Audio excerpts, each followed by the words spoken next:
Well, okay, good morning. This is Rudy right here. This Grey Wolf Alpha channel. We're we're, co- uh, we're coming back at 2018 and for some more balcony gardening. So these are the plants that survive the winter. Yeah, it's very late in the season. Um, it's very late. It's very late in the season here in Houston. But I've been very busy, very busy. So I'm trying to going back at on a schedule on which I could give my plants a little bit more time to work on. So I don't have much going on here, but this is a patience process. Yeah, you gotta be very patient, man. The but I really think the important thing is to get it started somehow. If you do it very early in the season, that's very good, man. That's really awesome and beautiful. But if you gotta start late, I think that's all right too. The important thing is to get it started at some point. So I got my culantro here. I love it. This is great in soups, but not this. Actually, what you use is the leaf. Just pull it out. You put it in soups. Gives amazing flavor. The parsley, we all know. We all know a little bit about parsley. Uh, my mint or yerba buena, like we Spanish speakers call it.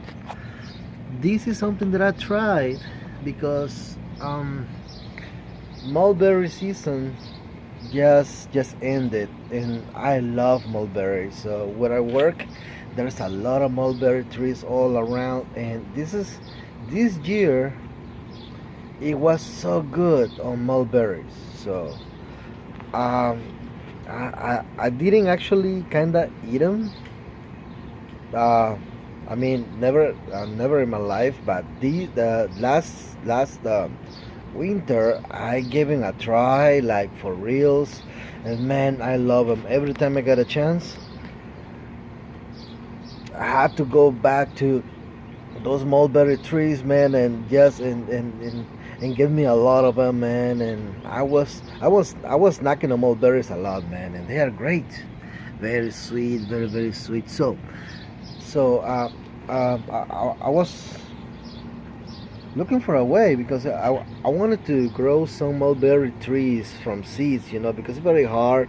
I mean, it's very easy to get a seed out of the little fruit. So, but somehow I found a channel on YouTube on which some people were growing mulberry trees from little cuttings, and I took just a random piece of branch. I peel the bottom of it. I peel it off a little bit and just poop. I just inserted it in this 5 gallon bucket thing, and look, we have some stems coming out. That was like, what are they? I don't know. You can see them. It's not okay. Yeah, that. Those stems were not 2 weeks ago. And yeah, so if we're lucky, maybe 2, 3 more weeks, we'll get some leaves showing. These buckets, these buckets, they are on, they are reserved for these little projects right here. Uh, little tiny strawberries. They don't do too well, but they look funny. They have a little tiny strawberry right there. They are not big at all. They are like mini, little tiny.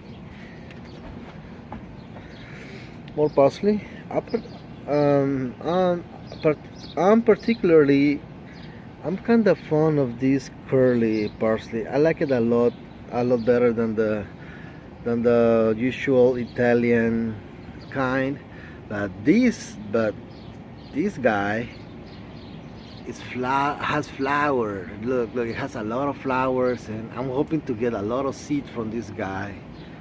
And if you're patient enough, you won't ever have to buy parsley again in your life, because these give plenty of seeds if you are just patient enough. That's something that I knew this year. So yeah, we learn something every day, every year, every day. So we got two big beef tomato plants, and these peppers, I bought the seeds online, and I've been growing them the last couple of months. Actually, I wasn't taking very good care of them till yesterday. Because they were together. They were together on this single cup, and I said, man, no, man, they need more space. And yeah, so I put them separately, and these are scorpion peppers. I love my habaneros. I love them. I swear to God, I love them. I love habaneros. I love them. And habaneros are spicy, but these guys are supposed to be a lot more spicier. So let's see how that goes. This log project right here, I have a couple of logs that this is what is hardwood called? This is from a tree that a tree at work. It fell down, so I cut off some branches of it. What's the name of the thing? I think it's sweetberry. I don't remember. There are little tiny little fruits that they don't have any meat at all in it. It's just you just barely. Yeah, they're edible though.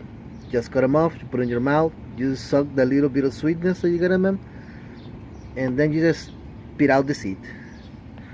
And these are some oaks.